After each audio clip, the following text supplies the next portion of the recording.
Welcome back to Fischer Larsen, which is game two of Bobby Fischer's My 16 Memorable Games. We were just discussing the whole purpose behind this move, Queen b2, which is to try to exchange dark square bishops, which is a central idea in attacking the dragon variation. So Larsen plays knight c6, and Fischer plays bishop c4. He writes, "This refinement supersedes the old queenside castle to prevent d5." So Larsen responds by playing knight takes d4.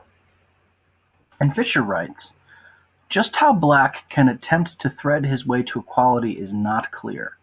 He says what is interesting is the alternative. He says that Donald Burns' uh, a5 is interesting. The strongest reply to a5, Fischer says, is then g4. And then if black were to play knight to e5, then after bishop e2, and then if black plays d5, then g5 wins a pawn. It wins a pawn because obviously black will have to move the knight away from the f6 square, and then the d5 pawn will be hanging.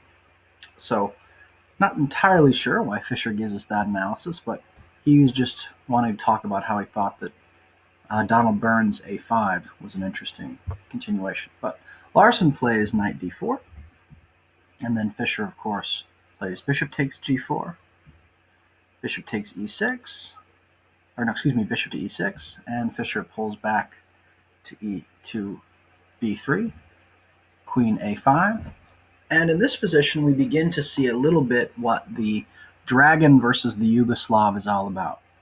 You see that there are two half-open files on the board. You have the half-open D file for white, and then you have the half-open C file for black.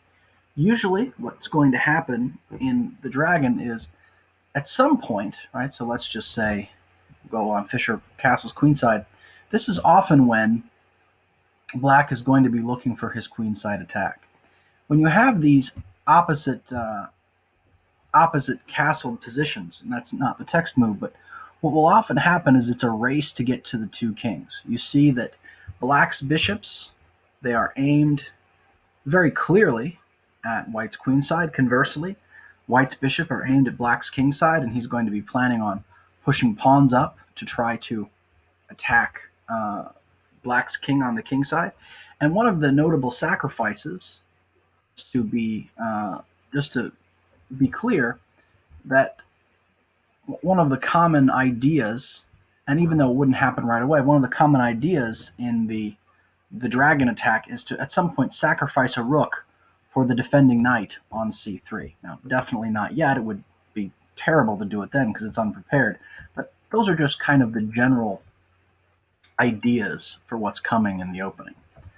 So after Larsen plays queen a5, Fischer castles queenside, and Larsen plays pawn to b5, possibly looking to play b4 in order to dislodge the knight on c3. That seems like an interesting idea. But Fischer writes that there's an alternative here that he looked at.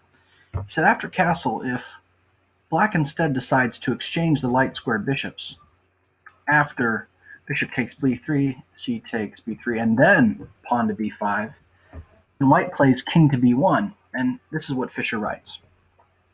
Black cannot make any attacking headway against this particular pawn configuration. White is lost in the king and pawn ending, it's true, but black usually gets mated long before then. As Tarrasch put it, before the endgame, the gods have played the middle game. What Fischer is referring to is the idea that in a strict pawn endgame, if we were to take all of the pieces off the board except for the kings and the pawns, then in the resulting endgame, black should have a win because he would have this pawn majority in the center. The double pawns on the b file creates a potential pass pawn on the d file for black. However, Fischer's idea is that because black is going to have this very ferocious kingside attack, even though black might be better in a king and pawn endgame, he just doesn't think that that's really anything to be worried about because white's attack is going to be so rapid and vicious. So After b5, Fischer plays king to b1, plays b4, and then, of course, as we saw, the purpose is to try to dislodge this defender, and then Fischer plays knight to d5. He points out that it would be weaker to go knight to e2, and then after bishop takes b3, b takes c3, and then rook fc8, and we see black's attack has begun on the c file. So instead of playing knight e2, Fischer goes to knight d5, and then Larsen will take with the bishop. And there are two different alternatives to take here, as you can see. Obviously, you're not going to take with the queen because you would lose the exchange. So either you're going to take with the bishop or you're going to take with the knight. Larsen elects to take with the bishop, and Fischer agrees that that is the better choice. He says, bad judgment is knight takes d5, which is responded by bishop takes g7. And of course, this is one of the major themes of the dragon, being able to exchange the dark square bishops. And then king takes g7, and then e takes d5, bishop d7, and then rook d to e1. And he writes, with a crushing bind, as in Swait and Korchnoi, USSR Championship Preliminaries 1953.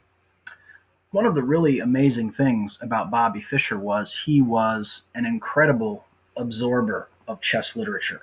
I don't even think he had to look up where this game was from when he did this annotation. Fischer read all of the Russian chess magazines, and in a conversation with Misha Tal, he pointed out that Fischer even knew the female Soviet masters better than he did because he had just devoured all of the Russian literature. I don't know if Fischer was fluent in Russian as far as speaking, but Fischer could very easily read and write in Russian simply because he had devoured all of the Russian chess literature. And the sheer knowledge that Fischer has, I went to the chess games database, chessgames.com, and I looked for this game, Swait and Korchnoi USSR Championship Prelims 1953, and I couldn't find it. So this is one of those many games which unfortunately has not been entered into any databases, and it's just been lost to history, but Fischer just had this game in his mind. So that's pretty amazing. So bishop takes d5, and then Fischer plays bishop takes d5 back. Here, Fischer is critical of his own play. He suggests that stronger, instead of bishop d5, he says stronger is actually e takes d5, and then after queen b5, plays rook he1, a5, and queen e2. And this game this variation is Tal versus Larsen 1959, where Fischer says white abandons the attack and plays for pressure along the e file instead. Fischer actually asked Misha Tal if he had looked at this game and sought to improve upon it. And even though Misha Tal is not someone who is known for doing a lot of work, chess work, he did note that this was the game that he had looked at in order to see for how to improve. And this is what enabled Tal to get the victory over the same opponent and the same Sicilian, Larsen, in 1959, which demonstrates that in 59, Larsen still did not abandon the dragon.